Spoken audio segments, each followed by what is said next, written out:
اللہ ایک بات بتا دو میرا خود کافی ہے، بڑی لٹ کافی ہے.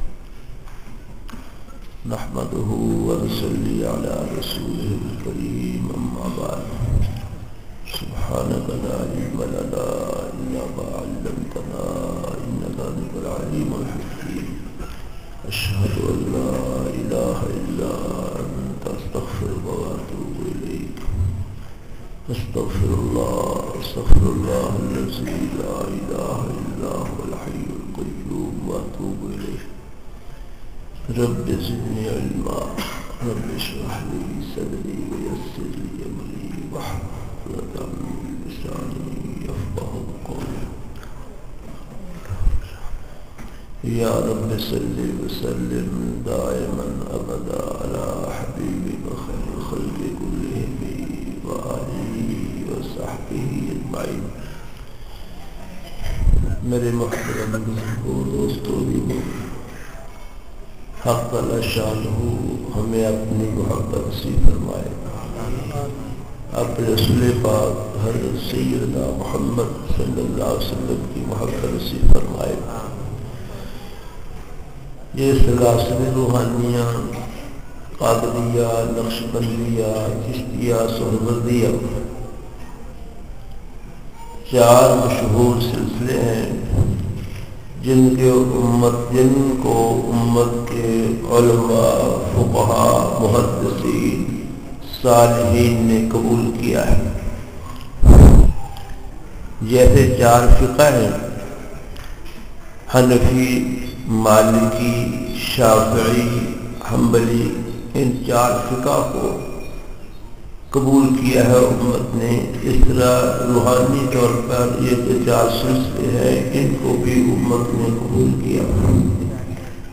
ان سلاسل میں لگنے کے بعد اللہ پاک کی محبت و معرفت، اللہ کی ذات عالی پر یقین، اللہ کی عظمت و حیبت اور اللہ کی ذات پاک کا خوف نصیب ہوتا ہے. ان نعمتوں کے حصول کے بعد گناہوں سے نفرت ہو جاتی ہے، نیک کاموں کی رغبت ہو جاتی ہے،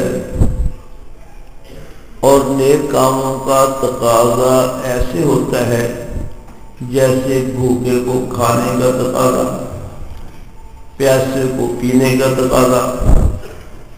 اور آپ کو پتہ بھوک زیادہ لگی ہوئی ہو تو کھانا زیادہ لذیذ لگتا ہے. اس لیے جب یہ تقاضے کے درجے میں چیز آ جائے کہ نیک اعمال کا تقاضا پیدا ہو تو وہ نیک اعمال پھر لذیذ بھی بہت ہو جاتے ہیں. نیک اعمال میں سرور ہوتا ہے، خوشی ہوتی ہے، فرحت ہوتی ہے، اطمینان ہوتا ہے، لذت ہوتی ہے، جس کو دوسرے لفظوں میں ایمان کی حلاوت و مٹھاس بھی کہتے ہیں، جن کا ذکر احادیث میں سرور عالم صلی اللہ علیہ وسلم فرمایا. مثلا ایک حدیث میں ارشاد فرمایا کہ جس آدمی کی نگاہ کسی نامحرم خوبصورت پر پڑے وہ اللہ کے خوف کی وجہ سے اپنی آنکھ کو نیچا کر لے، پاکیزہ رکھ لے، اللہ پاک اس کو ایمان کی حلاوت، ایمان کی مٹھاس نصیب فرمائے. اس مٹھاس سے کیا مراد ہے؟ ظاہری طور پر تو ظاہری لذت ہی کہتے ہیں کہ ایمان کی لذت آ جاتی ہے، مزہ آ جاتا ہے، دل میں کوئی اللہ کی محبت، عشق کی گدگدی سی پیدا ہو جاتی ہے. تو یہ لذت مانوی مراد ہوئی. کون سی مانوی لذت ہوئی؟ لیکن کچھ حضرات کہتے ہیں کہ لذت حصی بھی ہو سکتی ہے. جیسے مٹھائی کھاتے ہو مزہ آتا ہے، حلوہ کھانے والے سے پوچھو حلوہ کھاتے وقت مزہ آتا نہیں آتا؟ بولتے نہیں؟ کھایا کرو تو بولا بھی کرو. مٹھائی کھائی جائے، موتی چور لڈو کھائی جائے، کلاکند کھائی جائے، پتیسا کھایا جائے، ڈوڈا خوشاب کا کھایا جائے تو لذت آتی نہیں آتی؟ اور حلوہ اچھا پکا ہوا جیسے ہم شبان رمضان پکایا کرتے ہیں، کبھی آپ کھا کے دیکھیں اتنا مزہ آتا ہے کہ کیا کہنے. لیکن آپ حلوہ کھانے کے لیے اتنا سے آئے، قرآن پاک پڑھنے کے لیے سے آئے. تو جس طرح حلوہ مٹھائی کھانے سے منہ میں مٹھاس اور لذت محسوس ہوتی ہے، بعض علماء خصوصاً صوفیہ یہ کہتے ہیں، احادیث میں جو نبی پاک صلی اللہ علیہ وسلم فرمایا کہ ایمان کی مٹھاس سے واقعی ایک مٹھاس ہے، وہ فرماتے ہیں ہم جب اللہ پاک کا نام لیتے ہیں اپنے منہ میں مٹھائی سے زیادہ مٹھاس محسوس کرتے ہیں. اللہ پاک کے نام لینے سے ایسی منہ میں مٹھاس آتی ہے کہ مٹھائی سے زیادہ لذت اور مٹھاس اس کی ہوتی ہے. ایسا ہوتا ہے. بلکہ بعض لوگوں کو اللہ پاک اس طرح اپنا پاک نام لینے کی توفیق نصیب فرماتے ہیں کہ وہ تو لذت محسوس کر رہے ہوتے ہیں، جو ذکر کر رہا ہے اس کو تو لذت آ رہی ہے، جو پاس بیٹھے ان کو بھی آ رہی ہوتی ہے. حضرت شاہ عبد القادر رائے پوری ہمارے قریبی مشائخ میں سے گزرے، ہمارے ہوش میں وفات پائی. سن 62 میں ان کا انتقال ہوا رحمہ اللہ رحمت واسعہ.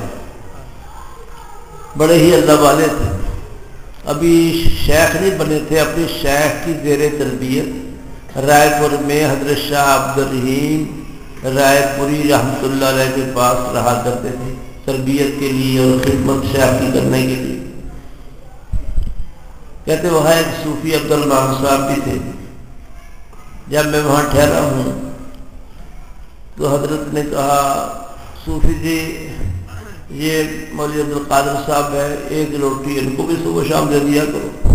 اور مہمان نہیں ہوتے، مہمان آتے چلے جاتے، ٹھہرتے نہیں جب. وہ جب روٹی پکاتے مجھے دیتے اور روٹی کچی ہے، کہیں سے پکی کہیں سے کچی. میں نے ایک دن کہہ دیا صوفی صاحب کچھ تھوڑی سی پکا لیا کرو، جب پکانی ہے تو اچھی طرح پکا لی. وہ کہتے ٹھیک ہے. دوسرے پکا کے دی تو جلا کے رکھ دی، جلی ہوئی دے دی. میں نے کہا اب جلا ہی دی. کہنے لگا تم اللہ کا ذکر کرنے آئے ہو کہ روٹیاں کھانے آئے ہو؟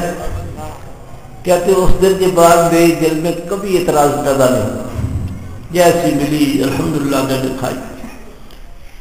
ایسے بھی دن آئے ہیں کہ ایک وقت میں درختوں کے پتے کھاتے تھے، ایک وقت میں روٹی کھاتے تھے.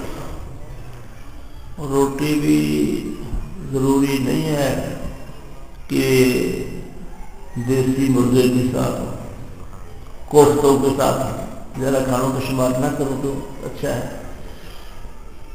خشک روٹی بھی کھاتے رہو. محدثین میں حضرت امام بخاری کہہ دو. آج بھی تو ہو رہا تھا، کسی نے مجھے پوچھا محمد نام رکھنا کیسا ہے؟ کچھ لوگ کہتے ہیں اکیلا محمد نام رکھنا ٹھیک نہیں. میں نے کہا اکیلا نام رکھنا محمد ٹھیک ہے. ایک تو حدیث میں حضور نے فرمایا سمو باسماء الانبیاء، انبیاء کے ناموں پر بچوں کے نام رکھا کرو. تو انبیاء میں سب سے بڑے تو آپ صلی اللہ علیہ وسلم. یوسف نام بھی ٹھیک ہے، یونس بھی ٹھیک ہے، ایوب بھی ٹھیک ہے، موسیٰ بھی ٹھیک ہے، عیسیٰ بھی ٹھیک ہے، ابراہیم بھی ٹھیک ہے، یونس بھی ٹھیک ہے. اس طرح آپ کے نام پر محمد نام رکھنا بھی ٹھیک ہے.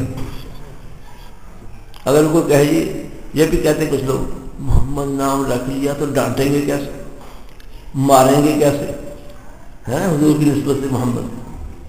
اگر یہ حکمت چلا دی جائے جو آپ لوگوں کے ذہن میں ہے، پھر تو کسی پیغمبر کے نام رکھنے کی گنجائش نہیں رہتی. ادھر حضور فرما کے رکھو انبیاء کے نام پر نام. اس لیے جب محمد نام رکھ لیا تو اس بچے کو مارنا پیٹنا ناجائز نہیں ہو جاتا. وہ محمد صلی اللہ علیہ وسلم وہ تو ذات ہے جو ورا الورا ذات، سارے عالم کے سردار، اللہ کے سب سے زیادہ مقرب، اللہ کا سب سے زیادہ معزز، یہ جو بچہ محمد ہے یہ وہ نہیں ہے، یہ تو ان کا نام ہے، اس لیے اس بچے کو ڈانٹنا صحیح ہے، اس کو مارنا صحیح ہے، گڑبڑ کرے تو کان پکڑوانا بھی صحیح ہے نہیں؟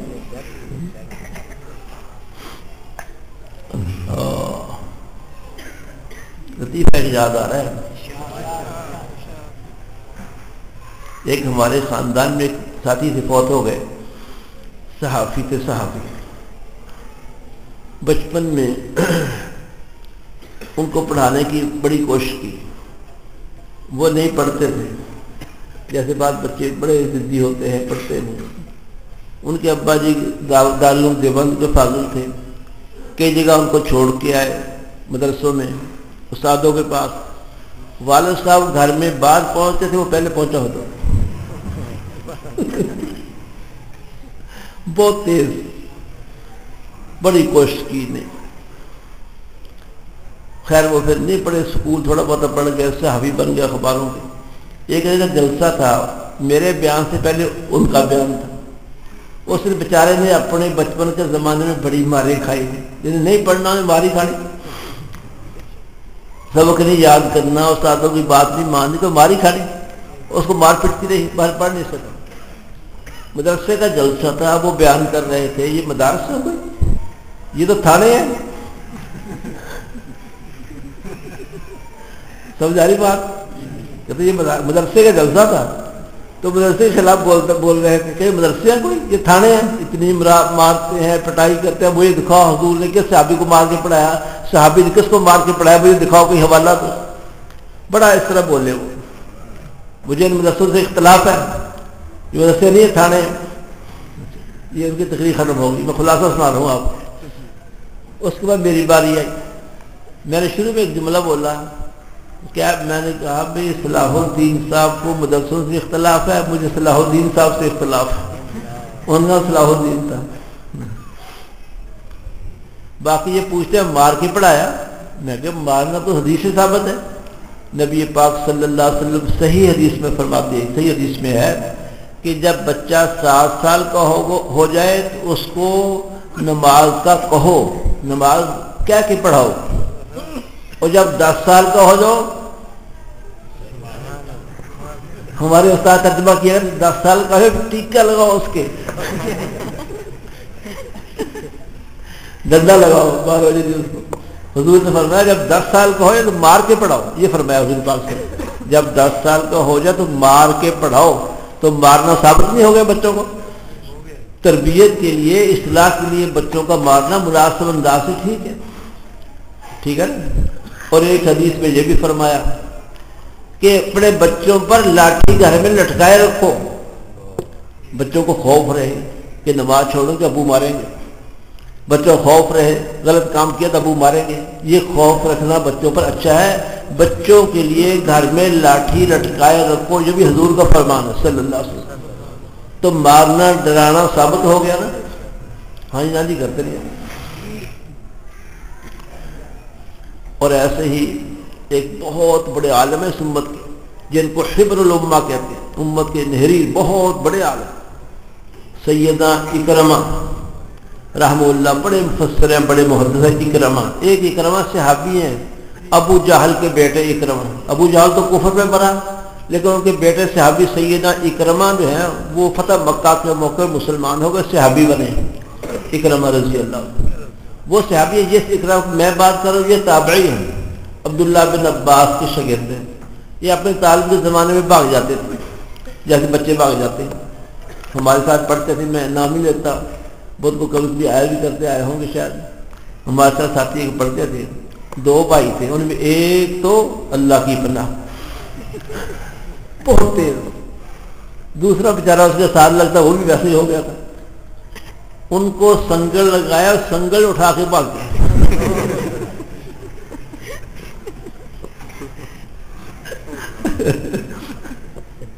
بہت تیز تھے، لیکن باہر مدرسوں میں پڑھ نہیں سکے، لیکن مدرسوں کے چند دن ٹھہرنے کی وجہ سے ماشاءاللہ نمازی ہیں، پوری داڑھی ہے، اثرات ہیں ان پر، اچھی صحبت کے اثرات رنگ لاتے ہیں۔ تو بہرحال عرض کرنا کہ اکرمہ بھاگ جاتے تھے، پڑھتے نہیں تھے، روایات میں ہے کہ سیدنا عبداللہ بن عباس صحابی رضی اللہ عنہ نے اکرمہ کو رسیوں سے باندھ باندھ کے پڑھایا، تو بچوں پر سختی کرنا ثابت ہو گیا نا۔ یہ بات کی میں نے ان کے صلاح الدین کی تقریر کے جواب میں۔ پھر میں نے کہا کہ بھئی ہماری کتابوں میں لکھا ہے الضرب للصبیان کالماء للبستان، بچوں کو مارنا ایسی ہے جیسے باغ کو پانی دینا۔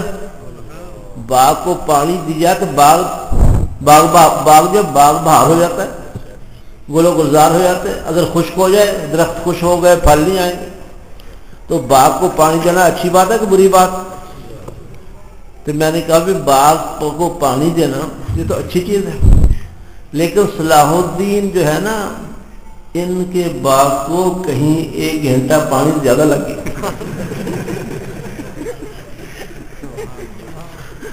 اس لیے میں کہ ان کو مدار سے شکایت ہے کہ ان کو پانی زیادہ لگا۔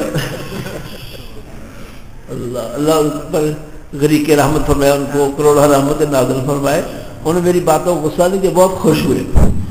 تو بہرحال کرنے کا مقصد ہے کہ اصلاح کے لیے سختی بھی کرنا صحیح ہے، لیکن یہ باتوں کر دوں، اتنی سختی کرنا استاد کا، بچے کی ٹانگ توڑ دی، بچے کا بازو توڑ دیا، بچے کی آنکھ زخمی کر دی، اتنا مارنا جائز نہیں، یہ غلط ہے۔ لیکن اتنا مارنا ہے ظلم، استاد پکڑا جائے گا، لیکن جس کے والدین نے اپنے بچے پہ ظلم برداشت کر لیا، انشاءاللہ وہ بچہ خوب دیندار ہوگا اور دین کا خادم مل جائے گا۔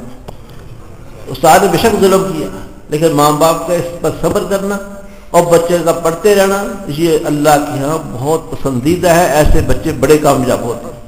استاد کو اتنا مار دینا چاہیے۔ ایسے استادوں کو حضرت تھانی فرماتے ہیں جو حافظ نہیں قصاب ہیں، قصاب جانتے ہو، کسائی، تو زیادہ مارنا ٹھیک ہے، لیکن قاری صاحبان جب مارتے ہیں اللہ کی پناہ، روکنے کے باوجود مارے ہی جاتے ہیں۔ جب غصہ آتا ہے بغیر کچھ کیے ان کو چین ہی نہیں آتی۔ ایک بزرگ تھے، اللہ والے تھے، بڑے بزرگ تھے، ان کے مدرسے میں قاری صاحب پڑھاتے تھے۔ ان کو کئی دفعہ روکا بھی نہ مارا کرو، کہتے اچھا جی اب نہیں مارتا، پھر روکا، پھر اب نہیں مارتا، لیکن جب غصہ آتا پھر ان سے ضبط نہ ہو سکتا۔ حضرت صاحب نے پھر کہا بھی تمہیں روکا تھا، کہتے حضرت جی بات صاف ہے، جس پا نہیں ہے اسے پا دینی۔ تو بھائی پا کہتے پنجابی پا لفظ نرخ، جس نرخ پر سودا لیا ہے اسی طرح دینا، یعنی ہم نے ایسے ہی پڑھا ہے مار کھا کھا کے، تو ہم نے ایسے پڑھا رہا، لیکن شرعی طور پر ایسی مارنا بچے کی یہ جائز نہیں ہے۔ ہمارے حضرت اقدس مولانا عبید اللہ رحمہ اللہ تو فرماتے تھے کہ آج استاد سمجھتا ہے کہ بچے کا جو ہے نا مسئلہ ڈنڈے سے ٹھیک ہو سکتا ہے، حالانکہ اس طریقے بچے کی نفسیات کو سمجھنا چاہیے۔ ہمارے یہاں دارالعلوم میں حافظ مولانا قاری نذیر احمد صاحب بزرگ تھے، قاری نذیر احمد صاحب رحمۃ اللہ علیہ، جو بچے باقی استادوں کے پاس نہیں پڑھ پاتے تھے ان کے پاس پڑھ جاتے تھے۔ طریقہ کار ان کا یہ تھا، کسی بچے کو ٹافی دے رہے ہیں، کسی کو روپیہ دے رہے ہیں، جو بچے چھٹی کر جاتے ہیں عام قائد تو ان کی خبر لیتے اچھی طرح، وہ اس بچے کا گھر چل جاتے ہیں، گھر سے بچے کو محبت پیار سے بلا کے پھر پڑھاتے ہیں، ایسے چھٹی کرتے کراتے حافظ بن جاتے تھے بچے ان کے پاس۔ فیض ان کا ایسا ہوا۔ ہمارے حضرت بہلوی رحم اللہ کی بات اس سلسلے میں بہت ہی اعلیٰ ہے، اگر آپ غور سے سنیں تو سنو۔ حضرت بہلوی رحم اللہ فرماتے تھے بچے کا مارنا پٹائی کرنا اس کی 3 شرطوں کے ساتھ جائز ہے۔ یاد رکھیں، تو میں کہوں یاد رکھیں اس بات، 3 شرطیں اگر ہوں تو بچے کا مارنا اس کی پٹائی کرنا جائز ہے، بلکہ ثواب ہے۔ ایک شرط یہ ہے سزا بحسب تحمل جسم، اس کا جسم جتنی سزا کا متحمل ہے اتنی سزا دی جائے۔ مثلا ایک بچہ ہے 10 سال کا، اس نے بھی سبق سنانے میں 3 غلطیاں کی۔ ایک بچہ ہے 28 سال کا، اس نے 3 غلطیاں کی، دونوں کو 20 ڈنڈے لگانا ٹھیک ہے؟ بڑے کو تو لگا دو 10 ڈنڈے، لیکن چھوٹے کو تو 2-3 کافی ہے۔ دونوں کا برابر حساب رکھنا یہ صحیح نہیں۔ سزا بحسب تحمل جسم، دوسری بات یہ فرمائی سزا بحسب جرم ہو، جتنا جرم ویسی سزا. معمولی سی غلطی پر 20 ڈنڈے لگا دیے، 4 گھنٹے کان پکڑوا دیے، اسے نہیں. اگر غلطی چھوٹی ہے سزا بھی تھوڑی دینی چاہیے. اور تیسری شرط بہت اچھی ہے، فرماتے تھے کہ استاد بچے کو مارے اپنا غصہ نکالنے کے لیے نہیں، بچے کی اصلاح کی نیت سے. یہ جو بات ہے سب سے زیادہ اہم ہے. فرمایا ایسے استاد کا مارنا جائز بلکہ موجب ثواب. اگر ایسی شرط نہیں پائی جائیں گی آخرت میں یہ استاد پکڑا جائے. بات کہاں چلے گی؟ کیا کہہ رہا تھا؟ ہاں محمد نام رکھنا صحیح ہے یہ کہہ رہا. تو میں ان کو کہا کہ حضرت امام بخاری رحمۃ اللہ علیہ، ہاں امام بخاری رحمۃ اللہ جو فوت ہوئے تو خرطن کے علاقے میں بخارا میں ایک جگہ ہے رشیا کے علاقے میں، وہاں قبرستان میں ایک قبرستان دفن ہوئے. امام بخاری سے پہلے وہاں 400 قبریں تھیں. کتنی؟ اور 400 جو قبریں تھیں سب کا نام محمد تھا. ہر لوگ محدثین مسلمان نبی پاک صلی اللہ علیہ وسلم کی محبت میں اپنے بچوں کا نام محمد رکھتے تھے. اس لیے محمد نام رکھنا صحیح ہے، اچھا ہے، مبارک ہے. ویسے حضور نے فرمایا احب الاسماء الی اللہ عبداللہ و عبد الرحمن، کہ سب سے پیارے نام جو اللہ کے نزدیک ہے وہ عبداللہ اور عبد الرحمن ہے. عبداللہ کا ذکر پہلے کیا ہے تو اس سے اشارہ ملتا ہے کہ سب سے اچھا نام عبداللہ ہے. سمجھا رہی؟ اور صحابہ کے نام پر نام رکھا کرو، صحابیات کے نام پر بچیوں کے نام رکھا کرو، جس سے نسبت قائم ہوتی ہے اور انشاءاللہ اس نام رکھنے میں ثواب بھی ملے گا. لوگوں کی کوشش ہوتی ہے کہ ایسا نام رکھا جو کسی نے نہ رکھا ہو، کرتے نا ایسی کوشش. تو خیر میں امام بخاری کی بات کہہ رہا تھا، امام بخاری کا تذکرہ آ گیا ایک وجہ سے. امام بخاری کی بات کہہ رہا تھا روٹی کھانے میں روٹی کے ساتھ سالن بھی ضروری نہیں تھا، اکیلی روٹی کھا لیتے تھے. امام بخاری رحمہ اللہ نے کو تکلیف ہوئی تو قارورہ حکیم کے پاس بھیجا. عیسائی حکیم تھا، وہ بڑا اپنے فن کا ماہر تھا. اس نے قارورہ دیکھا، قارورہ سمجھتے ہیں بوتل میں پیشاب ڈال کے بھیجتے ہیں تو مریض کے پیشاب سے وہ اندازہ کرتا ہے اس میں کیا مرض ہے کیا تکلیف ہے. اس کو قارورہ کہتے ہیں. قارورہ بھیجا، حکیم نے دیکھا، حکیم تھا نصرانی عیسائی. اس نے کہا یہ ایسا شخص لگتا ہے جس نے کبھی سالن نہیں کھایا. جب امام بخاری سے پوچھا گیا فرمایا 40 سال ہوئے میں نے خشک روٹی کھائی، سالن کبھی نہیں استعمال کیا. تمہارا اس کر رہا تھا کہ جب دل کے اندر تقاضا پیدا ہوگا نا عبادت کا تو عبادت کرتے لذت و سرور بھی آئے گا. ان سلاسل کی محنت سے قلب کے اندر یہ صفات پیدا ہوتی ہے. خود تقاضا ہوتا ہے عبادت کا، نماز کا، ذکر کا، تلاوت کا، اور جو چیز تقاضے کے ساتھ ہو تو اس میں لذت بہت آتی ہے. جیسے اگر بھوک زیادہ لگی ہوئی ہو تو خشک روٹی بھی بڑی لذیذ لگتی. اس لیے حضرات کو نماز میں، عبادت میں، تلاوت میں لذت و سرور حاصل ہوتا ہے. اس لیے سفیان ثوری فرماتے ہیں اللہ نے ہمیں ایسا اطمینان اور سرور نصیب فرمایا ہے اور بادشاہوں کو اس کی خبر ہو جائے اور وہ فوج کشی کر کے چھین سکے تو ہم پہ حملہ کر دیں. اللہ پاک کی محبت سے نیک اعمال کرنے میں ایسی لذت، ایسا سرور اور قلب میں ایسا اطمینان پیدا ہوتا ہے. ان سلاسل کی جو بنیاد ہے 2 چیزیں ہیں، ایک ذکر الہی اور دوسری صحبت شیخ. اور اس کی اصل حدیث میں ہے نبی پاک صلی اللہ علیہ وسلم نے ایک صاحب کو فرمایا تھا اہل ذکر کے پاس بیٹھا کر، جب وہاں سے اٹھے تیری زبان اللہ سے تر و تازہ رہا کرے. 2 عمل بتائے، اہل ذکر اہل اللہ کی صحبت میں بیٹھنا اور زبان کو اللہ کے ذکر سے تر و تازہ رکھنا، یعنی ذکر ہمیشہ کرنا. 2 بنیادیں اس کی. اس ذکر کی محنت اور صحبت شیخ میں جو توجہات حاصل ہوتی ہیں اس سے مرید کے دل میں ایک خاص نسبت، ایک تعلق پیدا ہوتا ہے اللہ کی ذات سے۔ عرض کیا نسبت کی 4 قسمیں ہیں، میں نے دوسرا بہت 2 ذکر کی تھی نا، 2 رہ گئی تھی۔ ایک نسبت انعکاسی ہے، انعکاسی، ایک نسبت القائی ہے، ایک نسبت اصلاحی ہے، اور ایک نسبت اتحادی ہے جو سب سے اونچی نسبت ہے۔ انعکاس کا معنی عکس پڑھنا، عکس کا اثر لینا۔ مرید کو شیخ کی صحبت میں شیخ کے توجہ کی وجہ سے اس کے دل میں جو اثرات ہیں ہدایت کے، نور کے، اس کی وجہ سے اس کے اپنے دل میں کچھ اثرات اس کو محسوس ہوتے ہیں، لیکن بہت ہلکے۔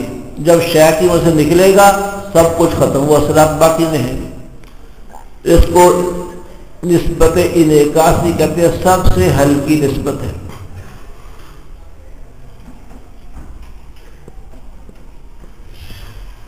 اس کی مثال بھی کوئی دی تھی میں نے، ہاں، اس کی مثال ہے جیسے آپ عطر فروش کی دکان پر بیٹھے، تار کے پاس عطر فروش کی دکان پر بیٹھے، جب تک بیٹھیں گے آپ کو مہک آتی رہے گی، خوشبو سے آپ محفوظ ہوتے رہیں گے، لیکن جو نکلے گے خوشبو ختم ہو جائے۔ دوسری نسبت القائی ہے، کچھ ریاضت سے، کچھ شیخ کی توجہ سے پہلے سے ذرا مضبوط نسبت ہوتی ہے۔ یہ شیخ کے مجلس میں بھی اس کی توجہ اللہ ہوتی ہے اور بعد میں بھی رہتی ہے، لیکن ہوتی کمزور ہے۔ ذرا سا گناہ کر لیا وہ چیز ختم ہو جائے، بد نظری ہو گئی چیز ختم ہو، تو منہ سے لغو بات نکل گئی ختم ہو گئی، کیفیت ختم، دوبارہ نہیں لوٹتی وہ، بجائے اس بات کے کہ وہ واپس آئے وہ واپس نہیں لوٹ، دوبارہ شیخ کے پاس جائے گا، بیٹھے گا، کچھ نصیب ہوگا۔ اس کی مثال دیتے ہیں جیسے دیا، چراغ جلا دیا جائے، ہلکی سی ہوا بھی چراغ کو بجھا دیتی ہے، تو جب اس کو ایمان کے دیے کو گناہ کی ہلکی سی ہوا لگے گی یہ بجھ جائے گا۔ اس نسبت کا نام ہے نسبت القائی۔ شیخ کی وجہ سے بعد بھی اثرات ہیں، لیکن ذرا سے گناہ سے ختم ہو جائے گا۔ ایک نسبت ہے تیسری اصلاحی، ریاضت و مجاہدہ کے بعد اور شیخ کی توجہات کی برکت سے زیادہ مضبوط نسبت حاصل ہوتی ہے۔ شیخ کی مجلس میں بھی اور بعد میں بھی متوجہ اللہ رہتا ہے، نیکیوں پر راغب رہتا ہے، برائیوں سے نفور رہتا ہے، نفرت رہتی ہے اس کو، اور چھوٹا موٹا گناہ جو ہے وہ اس کی نسبت کو ختم نہیں کر سکتا۔ قلب کے اندر ایسی سزان ہوتی ہے، گناہ ہو بھی گیا تو توبہ استغفار ایسی کرے گا کہ ختم ہو جائے گا اثرات اس کی مثال دیتے ہیں جیسے نہر سے کھاڑے کو کشتی کی طرف دہانا کھول دیا جائے، وہ دہانا سمجھے پنجابی موگا کہتے ہیں، موگا، تو ہلکے جو خسو خاشاک سامنے آئیں گے وہ پانی بہا کے لے جائے گا، چھوٹے موٹے گناہوں کے اثرات کو اس کی نسبت کی قوت بہا کے لے جائے گی، نسبت ختم نہیں ہوگی۔ اس کا نام نسبت اصلاحی ہے، یہ بہت مضبوط نسبت ہے، گناہ ہو جائے تو بھی ختم نہیں ہوگی۔ اس کو اللہ پاک ایسی توبہ کی اور اللہ کے سامنے ایسی رونے دھونے کی توفیق نصیب فرمائیں گے کہ گناہ بہت پیچھے رہ جائے، اس کی حالت پہلے سے بہتر ہو جائے گی رونے دھونے کی وجہ سے۔ اس کا نام ہے نسبت اصلاحی۔ چوتھی نسبت ہے نسبت اتحادی، شیخ کے ساتھ بہت زیادہ محبت عشق کی وجہ سے اور ذکر اللہ کا بہت اہتمام کی وجہ سے، اور شیخ کا دل خود اس پہ اتنا خوش ہو کہ خود متوجہ رہے اس کی طرف، ان چیزوں کی برکت سے اس سے بھی زیادہ ایک نسبت حاصل ہوتی ہے کہ اللہ پاک کی توجہ، دھیان، نیکیوں کی رغبت شیخ کی محفل میں بھی ہے، بعد میں بھی ہے، اور اس کے علاوہ اس کو وہ صفات حاصل ہو جائیں گی شیخ کے اندر پائی جا رہی، جو صفات اس کی وہی مرید کی۔ اس کو نسبت اتحادی کہتے ہیں، گویا کہ شیخ سے صفات میں متحد ہو گیا۔ اس نسبت اتحادی کا اصل اثر تو یہی ہے، کیا بلا کہ اس کے اندر وہی محبت عشق الہی، اسی طرح کا خوف الہی، اس طرح کی عاجزی انکساری پیدا ہو جائے گی جو شیخ کو حاصل ہے. اور اس میں برکت ترقی یہ ہوتی ہے کہ جتنا اعتقاد شیخ سے زیادہ ہو جائے گا اتنا فیض زیادہ ہوتا جائے گا. مثلا کوئی شیخ کے بارے میں خیال کرے کہ اس کو اللہ کی محبت بہت حاصل ہے، اس کی محبت میں ترقی ہوگی. یہ خیال کرے میرے شیخ میں تواضع عاجزی انکساری بہت ہے، اس کی انکساری میں اضافہ ہو جائے گا. جس صفت کے بارے میں شیخ کے بارے میں عقیدت رکھے گا اتنا ہی فیض اس کو اس صفت میں زیادہ ملے گا. بہرحال حاصل یہ ہے کہ صفات شیخ صفات مرید میں منتقل ہو جاتی. توجہ تو نہیں فرماتے ہیں؟ جیسے مولانا روم کا میں قصہ سنایا کرتا ہوں، وقت ہوتا تو بیان کرتا. کتنے بجے نماز ہے؟ 7:15 سے 8 بجے. وقت دو تھوڑا رہ گیا، اس لیے وقت ہے ہی نہیں بیان کرنا. چلو وہ چھوڑتے ہیں، اور بات سن، ضروری بات. تو نسبت اتحادی کی اصل چیز تو یہ ہے کہ صفات شیخ مرید میں منتقل ہو گئی، لیکن اس نسبت اتحادی کا بسا اوقات یہ اثر بھی ہو جاتا ہے اس شخص کی شکل بھی شیخ جیسی بن جاتی. ایسے بھی واقعات ہیں. حضرت سید سلیمان ندوی رحمہ اللہ، یہ ندوۃ العلماء لکھنؤ کے پرنسپل تھے، یعنی محتمم تھے. ہم محتمم کہتے ہیں، انگلش والے پرنسپل کہتے ہیں. اور وہ ندوۃ العلماء کے جو علماء مدرسین تھے اپنے آپ کو بہت محقق تھے، وہ تصنیف وغیرہ شکال مصنف تھے، محقق سمجھتے تھے، بہت اونچا سمجھتے اپنے آپ. علماء دیوبند میں پڑھنے پڑھانے والے لوگ ان کو زیادہ یہ اہمیت نہیں دیتے تھے، اپنے آپ کو بڑا محقق سمجھتے.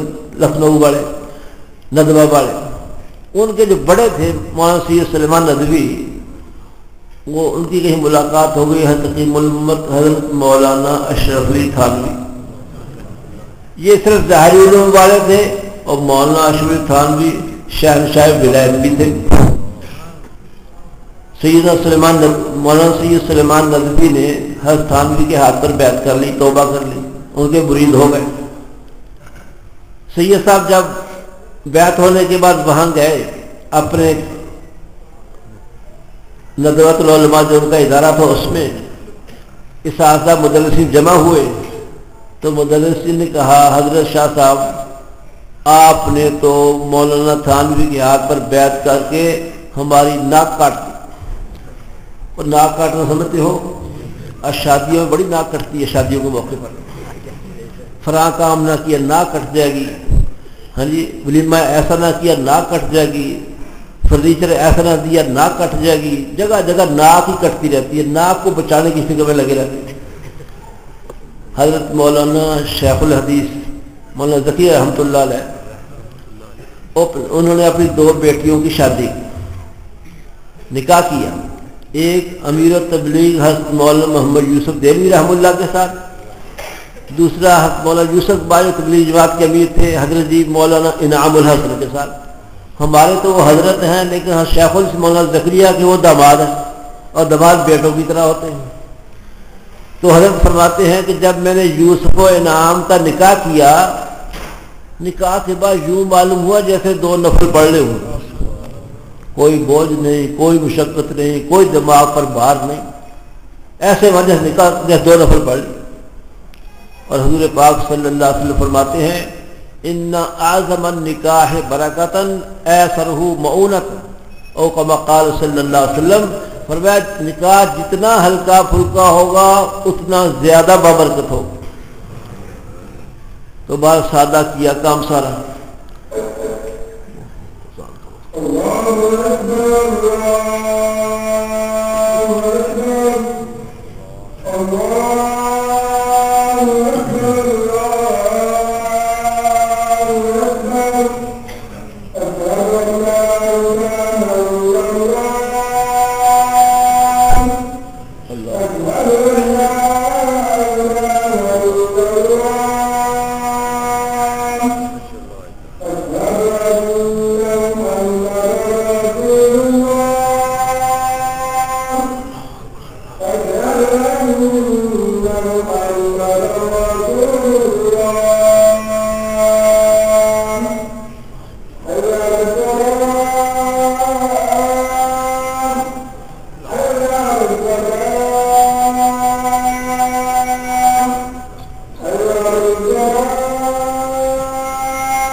اللهم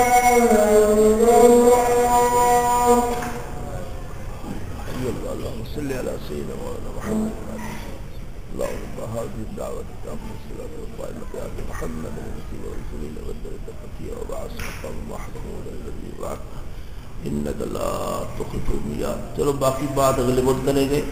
ناک کٹنے کی بات سنا دینی پوری آپ کو. ناک کیسے کٹتا ہے اور کیسے بچتا ہے. شیخ مولانا زکریا کے عزیزوں جو قادلہ میں رہتے تھے انہوں نے سنا کہ مولانا زکریا اپنی بیٹیوں کی شادی نکاح ایسا سادہ کیا یہ کیا وہ کیا. تو حضرت کے ایک رشتہ دار نے پیغام بھیجا, ایک آدمی بھیجا, وہ پیغام لے کے آیا.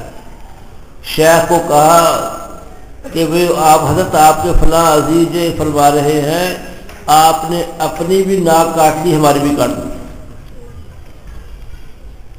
فرمایا بھی میری ناک تم دیکھ رہے ہو ہے کہ نہیں ہے؟ کہ نہیں ہے. ان کا میری ناک تو کٹی نہیں, اپنی تم سنبھالو دیکھو کٹی کہ نہیں کٹی. مقصد یہ لوگ سنت پر عمل کر ناک کٹنا یہ صرف وہ ہے ریاکاری سی اور لوگوں کو خوش کرنے کا مسئلہ. تو اس طرح جب مولانا سید سلیمان ندوی تھانوی کے ہاتھ پر بیعت ہو کے آئے تو ان کے مدرسین علماء وہ جمع ہوئے. وہ کہنے لگے حضرت شاہ صاحب آپ نے حضرت تھانوی کے ہاتھ پر بیعت کر کے ہماری ناک کاٹ دی. شاہ صاحب نے جواب بہت اچھا دیا, توجہ سنو. شاہ صاحب نے فرمایا بھائی میں نے اپنی عاقبت کی فکر کر لی ہے, تم اپنی ناک کی فکر میں رہو. عاقبت سنتے آخرت. میں نے اپنی عاقبت کی فکر کر لی ہے, تم اپنی ناک کی فکر میں رہو. اللہ پاک ہم سب کی عاقبت اچھی کرے. تو نسبت اتحادی پر کچھ گفتگو باقی ہے, محض اللہ کی توفیق سے آئندہ بدھ انشاءاللہ. اب 11 بار قل هو اللہ شریف پڑھی.